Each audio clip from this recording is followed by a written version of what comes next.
검찰이 이재명 더불어민주당 대표의 위례대장동 특혜 의혹 재판에서 이 대표의 성남시장 당시의 녹취 음성을 재생했다. 검찰은 해당 녹취록이 대표가 위례신도시 사업 경과와 민간업자의 개입을 알고 있었다는 근거라고 내세웠지만 이 대표는 사후적으로 알게 된 것이라며 반발했다. 검찰은 25일 서울중앙지법 형사합의 33부 김동현 부장판사 심리로 열린 위례대장동 의혹 사건 재판에서 2016년 10월 성남시장이던 이 대표가 위례신도시 호반베르디움 입주민들과 공개적으로 대화하는 녹취 파일을 재생했다. 해당 녹취록에는 당시 아파트 조경 문제로 집단 민원을 넣은 입주민들과 당시 성남시장이던 이 대표의 대화가 담겼다. 녹취에 따르면 이 대표는 성남시도 시개발공사가 시에 재정적 이익을 줄 데가 어딘지 찾아 사업권을 판 것이라고 말한다. 또 사실상 실제 사업은 호반이 쥐고 호반이 한다며 문제는 우리에게 직접적 권한이 없다고 말한다. 검찰은 녹취를 들으면 이 대표가 위례 신도시 사업에서 호반건설이 권한을 갖고 있다는 사실을 정확히 알고 있었다고 주장했다. 검찰 측은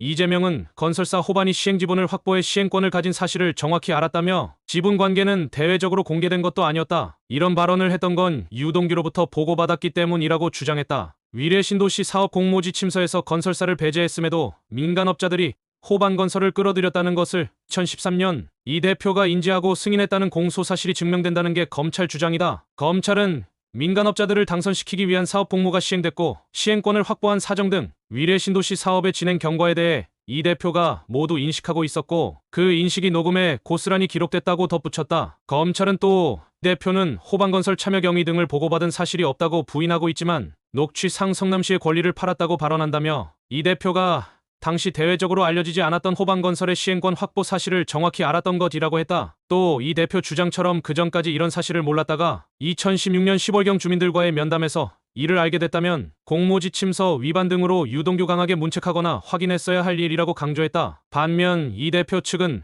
검찰이 녹음 파일을 왜 제출했는지 의문이었다. 전체적인 내용을 들어보니 위례 주장 내용을 전부 브리핑하고 끼워서 맞추는 듯한 느낌 들어서 듣길 잘했다고 맞받았다. 이 대표도 직접 발언 기회를 얻어 사후적으로 안 것이라며 공소사실의 범행 시점에서 3년이나 지난 시점의 녹취라고 반박했다. 이 대표는 공동사업 시행자로 호반건설이 인가받았고 아파트에 호반이라고 적어놓고 주민들과 싸우니 실제 사업 시행을 호반건설이 하나보다 판단한 것이라고 일축했다. 확실한 정보 없이 민원인들과 대화에서 파악한 범위 안에서 즉흥적으로 답변한 것일 뿐이라고도 했다. 이 대표 변호인은 아파트의 조경 부실 논란으로 집단 민원이 있었고 이에 시장 대응하는 장면이다. 집단 민원이라 시장이 어느 정도 파악 가능한 수준에서 보고받고 해결책을 제시하는 과정이라고 주장했다. 변호인은 녹취록 기준으로 이 대표가 실제 사업은 호반이 하는 거죠? 내가 형식을 잘 모른다. 위례자산관리라는 데가 또 있어요? 시행사가 누구죠? 등 반문한다며 2016년 당시까지 피고인이 공식적으로 보고된 것 이상의 내용을 파악하지 못했다는 걸 입증하는 자료로 봐야 한다고 반박했다. 유 씨를 문책하지 않았다는 검찰의 주장에도